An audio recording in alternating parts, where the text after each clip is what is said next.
তো বন্ধুরা, আপনারা সবাই জানেন যে এমপ্লয়মেন্ট ব্যাংকে অনলাইন আবেদন করার পর সেটা নিয়ে গিয়ে আপনাকে এক্সচেঞ্জ অফিসে কিন্তু জমা দিয়ে আসতে হতো। কিন্তু বর্তমানে কিছু নিয়মের পরিবর্তন হয়েছে। আপনার কিন্তু আর এক্সচেঞ্জ অফিসে ডকুমেন্টস কিন্তু জমা দিয়ে আসতে হবে না। আপনি কিন্তু অনলাইন আবেদন করে দিলেই আপনার কাজ শেষ। আপনাকে আর কিছু কোথাও জমা দিতে হবে না, আপনি অনলাইন আবেদন করে দিলেই হয়ে যাবে। বর্তমানে কিন্তু অনলাইন আবেদন করার জন্য বিভিন্ন নিয়মের পরিবর্তন হয়েছে এবং কিন্তু আপনাকে ডকুমেন্টস কিন্তু আপলোড করতে হবে। তো কি নিয়মের পরিবর্তন হয়েছে এবং কিভাবে ফর্ম ফিল আপ করবেন, কি কি ডকুমেন্টস এখানে আপলোড করতে হবে, সমস্ত বিষয়ে বিস্তারিত কিন্তু আলোচনা করব। সেই জন্য ভিডিওটা প্রথম থেকে শেষ পর্যন্ত অবশ্যই দেখবেন মনোযোগ সহকারে। এবং আমাদের চ্যানেলে প্রথমবার ভিজিট করে থাকলে আমাদের চ্যানেলটিকে সাবস্ক্রাইব করে রাখুন এবং পাশে থাকা বেল বাটনটিকে অন করে রাখুন, কারণ আমরা এরকম রিলেটেড নিত্য ভিডিও নিয়ে আসি। তো চলুন আজকে ভিডিওটা শুরু করা যাক। প্রথমে এই অফিসিয়ালে চলে আসবেন, এর লিঙ্ক ভিডিও ডেসক্রিপশনে দিয়ে দেবো, সেখান থেকে ডাইরেক্ট এখানে চলে আসবেন। এখানে চলে আসার পর তারপরে এখান থেকে আপনাকে অনলাইন কিন্তু আবেদন কিন্তু করতে হবে। তো অনলাইন আবেদন করার জন্য প্রথমে এখানে দেখতে পাচ্ছেন জব সিকার বলে একটা অপশন কিন্তু আপনার সামনে শো হয়ে গেছে। এই অপশনে কিন্তু আপনি ক্লিক করবেন। এই অপশনে ক্লিক করার পর নিউ এনরোলমেন্ট এই অপশনে কিন্তু ক্লিক করবেন। এই অপশনে ক্লিক করার পর এখানে টার্ম এন্ড কন্ডিশন দেওয়া আছে, এই ঠিক চিহ্ন মারবেন, মারার পর এখানে অ্যাকসেপ্ট এন্ড কন্টিনিউ বাটনে কিন্তু ক্লিক করবেন। এই অপশনে ক্লিক করার পর তারপর দেখতে পাচ্ছেন আপনার সামনে নতুন একটি পেজ ওপেন হয়ে গেছে। এরপর দেখে নিন যে কি কি ডকুমেন্টস আপনাকে আপলোড করতে হবে। তো এখানে দেখতে পাচ্ছেন name and date of birth. তো আপনার নাম এবং ডেট অফ বার্থ প্রুফ হিসেবে এখান থেকে আপনি মাধ্যমিকের অ্যাডমিট এখানে দিতে পারেন, অথবা কিন্তু মাধ্যমিকের সার্টিফিকেট এখানে দিতে পারেন, অথবা এখানে ট্রান্সফার সার্টিফিকেট দিতে পারেন, অথবা কিন্তু এখানে বার্থ সার্টিফিকেট দিতে পারেন। এই কয় ডকুমেন্টের মধ্যে যেই ডকুমেন্টসটা আপনার আছে সেই ডকুমেন্টসটা এখানে আপনাকে দিতে হবে। এবার প্রুফ অফ রেসিডেন্স হিসেবে এখানে আপনারা রেশন কার্ড দিতে পারেন, অথবা ভোটার কার্ড, অথবা পাসপোর্ট, অথবা আধার কার্ড কিন্তু এখানে সাবমিট করতে পারেন। এবার কাস্ট সার্টিফিকেট হিসেবে কাস্ট সার্টিফিকেট আপনি দেবেন, কার্ড হিসেবে আপনি যেই কাস্টে তার সার্টিফিকেট কিন্তু সাবমিট করতে হবে। এবার যদি আপনি হ্যান্ডিক্যাপ হয়ে থাকেন তার কিন্তু সার্টিফিকেট আপনাকে এখানে কিন্তু আপলোড করতে হবে, ঠিক আছে। এরপর কিন্তু এডুকেশনাল সার্টিফিকেট, আপনারা কিন্তু এডুকেশনাল সার্টিফিকেট হিসেবে আপনি কিন্তু এখানে যে এক্সামের কিন্তু মার্কশিট এখানে আপলোড করতে পারেন, অথবা কিন্তু ট্রান্সফার সার্টিফিকেট এখানে আপলোড করতে হবে, ঠিক আছে। এইগুলো ডকুমেন্টস কিন্তু লাগবে। তো এবার কিভাবে ফর্মটা ফিল আপ করবেন, ঠিক আছে। এবার ফর্মটা ফিল আপ করার জন্য প্রথম দেখতে পাচ্ছেন পার্সোনাল ইনফরমেশন আপনারা কিন্তু বসাতে হবে। পার্সোনাল ইনফরমেশন এখানে বসাতে হবে। তো প্রথমে আপনার নামটা কিন্তু বসিয়ে দেবেন, আপনার পুরো নামটা কিন্তু এখানে আপনি সঠিকভাবে কিন্তু বসিয়ে দেবেন, ঠিক আছে। পুরো নামটা বসিয়ে দেবেন। নামটা বসিয়ে দেওয়ার পর তারপরে আপনার ফাদার্স নেম, আপনার কিন্তু বাবার নাম অথবা মায়ের নাম কিন্তু বসিয়ে দেবেন। বসিয়ে দেওয়ার পর এখানে আপনার যদি বিবাহিত হয়ে থাকেন তাহলে স্ত্রীর নাম বসিয়ে দেবেন, যদি কোনো মহিলা আবেদন করে থাকেন তাহলে কিন্তু তার স্বামীর নাম এখানে বসিয়ে দেবেন, ঠিক আছে। বসিয়ে দেওয়ার পর তারপরে এখানে লিঙ্গ, এখানে সেক্স এখানে সিলেক্ট করবেন, মেল বা ফিমেল এখানে সিলেক্ট করে নেওয়ার পর তারপরে আপনি কোন কাস্টের, এসসি ওবিসি জেনারেল যেই কাস্টে হয়ে থাকেন না কেন সেই কাস্ট এখান থেকে সিলেক্ট করে নেবেন।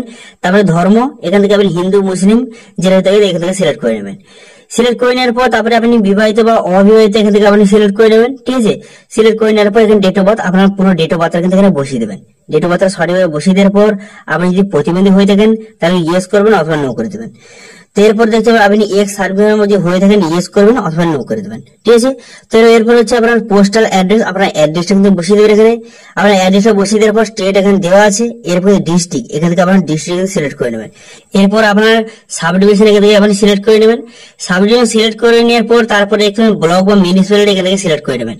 করে নেওয়ার পর তারপরে আপনি কি করবেন, তারপর এখানে পিনকোডটা বসিয়ে দেবেন, ঠিক আছে। পিনকোডটা এখানে সঠিক বসিয়ে দেবেন। পিনকোডটা এখানে বসিয়ে দেওয়ার পর তারপর কিন্তু আপনার যেই পিনকোড অনুযায়ী আপনার যে এক্সচেঞ্জ অফিস কোথায় আছে বা কোন এক্সচেঞ্জ অফিসে আপনার নিয়ারেস্ট সে এটা এখান থেকে সিলেক্ট করে নেবেন, ঠিক আছে। এক্সচেঞ্জ অফিস সিলেক্ট করে নেওয়ার পর তারপরে এখানে মোবাইল নাম্বার কিন্তু বসিয়ে দেবেন। মোবাইল নাম্বারটা বসিয়ে দেওয়ার পর তারপর কিন্তু এখানে আপনার ইমেল আইডিটা এখানে বসিয়ে দেবেন। ইমেল আইডি বসিয়ে দেওয়ার পর এখানে আধার নাম্বারটা বসিয়ে দেবেন। এখানে আধার নাম্বারটা বসিয়ে দেওয়ার পর তার নিচে দিকে আসবেন। নিচে আসার পর এডুকেশনাল ডিটেলস বসে যাবে, প্রথমে এক্সাম পাস, আপনি কোন কতদূর পড়াশোনা করেছেন তার এক্সাম পাসটাকে বসিয়ে দেবেন। তারপরে কোন ইউনিভার্সিটি বা কোন বোর্ড থেকে করেছেন সেটা এখান থেকে সিলেক্ট করে নেবেন।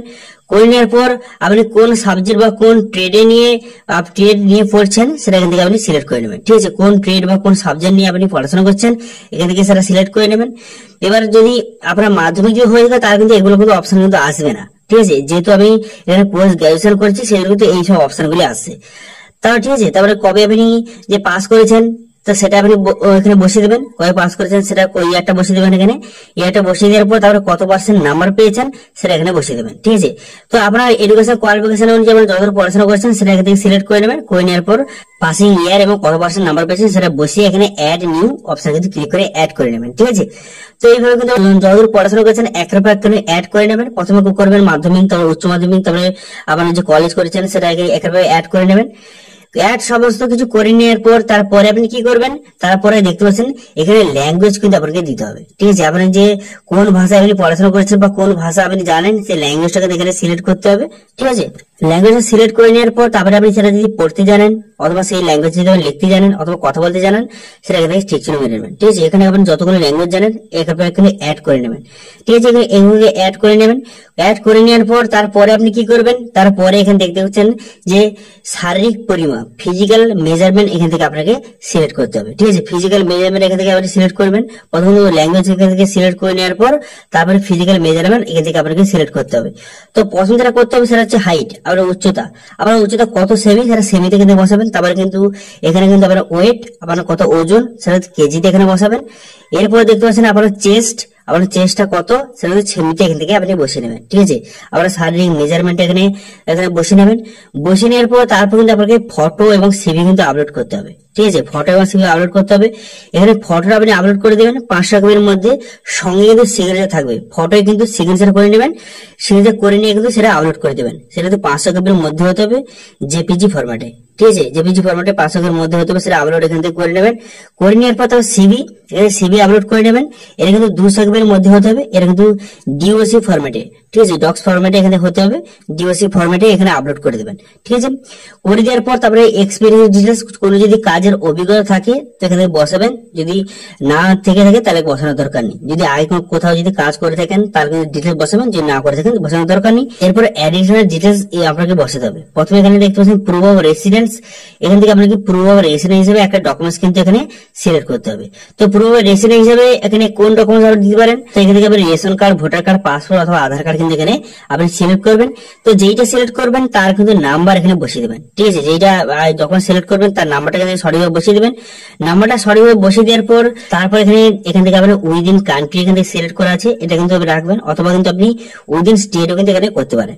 ঠিক আছে, তো আমি আপনাদের বলবো এখানে উইদিন কান্ট্রি এখানে রেখে দিন, কোনো সমস্যা হবে না। তারপরে যদি আপনি বিপিএল হয়ে থাকেন তাহলে কিন্তু ইয়েস করবেন অথবা এখানে নো করে দেবেন।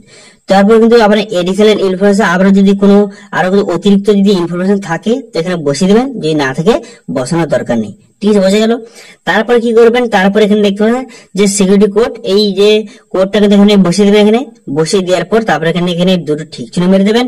তারপরে এখানে আই হ্যাভ রিড এই সমস্ত বসিয়ে দেওয়ার পর এখানে কিন্তু দুটো ঠিক চিহ্ন মেরে দেবেন। ঠিক আছে, সিকিউরিটি কোডটা বসিয়ে দেওয়ার পর দুটো ঠিক চিহ্ন মেরে দেওয়ার পর তারপর কিন্তু এখানে সাবমিট বাটন দেখতে পাচ্ছেন, এই সাবমিট বাটনে কিন্তু আপনি ক্লিক করবেন। ঠিক আছে, সমস্ত ডিটেইলস পুনরায় কিন্তু একবার চেক করে নেবেন। সমস্ত ডিটেইলস চেক করে নেওয়ার পর সমস্যাটা বসিয়ে দেওয়ার পর সাবমিট বাটনে ক্লিক করবেন। ঠিক আছে, সাবমিট বাটনে ক্লিক করে দেওয়ার সঙ্গে সঙ্গে আপনারা কিন্তু নেক্সট পেজে কিন্তু নিয়ে চলে যাবে। নেক্সট পেজে নিয়ে চলে দেখতে পাবেন নেক্সট পেজে কিন্তু ওপেন হয়ে গেল। এখানে কিন্তু আপনার সমস্ত ডিটেইলস শো হয়ে গেছে। এরপর কিন্তু আপনাকে ডকুমেন্টস কিন্তু আপলোড করতে হবে। তো ডকুমেন্ট হিসাবে আমি বলেছিলাম, আগেই প্রথম বলে দিয়েছিলাম যে নেম এবং ডেট অফ প্রুফ হিসেবে আপনি কিন্তু মাধ্যমিকের অ্যাডমিট অথবা কিন্তু সার্টিফিকেট অথবা ট্রান্সফার সার্টিফিকেট অথবা বার্থ সার্টিফিকেট এখানে আপলোড করতে পারেন। তো এর মধ্যে আপনি যেই ডকুমেন্টস আপনি আপলোড করতে চান সেই ডকুমেন্টস এখানে আপলোড করতে হবে। তো এখানে আপলোড করার জন্য প্রথমে কি করবেন, চুজ ফাইল অপশনে ক্লিক করবেন। করে দেওয়ার পর কিন্তু ডকুমেন্টসটা কিন্তু আপলোড করে দেবেন। ডকুমেন্টসটা কিন্তু অবশ্যই কিন্তু পিডিএফ ফরম্যাট হতে হবে। ঠিক আছে, জেপিজি ফরম্যাট কিন্তু ডকুমেন্টসটা সামনে নেবে না। দেখতে পাচ্ছেন জেপিজি ফরম্যাটটা নিল না, সেই জন্য এখানে পিডিএফ ফরম্যাট কিন্তু আপনি আপলোড করবেন। ঠিক আছে, পিডিএফ ফরম্যাট আপলোড করলে আপনার অবশ্যই কিন্তু আপলোড নিয়ে নেবে, সেই জন্য কিন্তু পিডিএফ ফরম্যাট এখানে ডকুমেন্টসটা আপলোড করবেন। আপলোড করে দিলেই কিন্তু এই ডকুমেন্টসটা দেখতে পাচ্ছেন আপলোড অপশনে ক্লিক করবেন।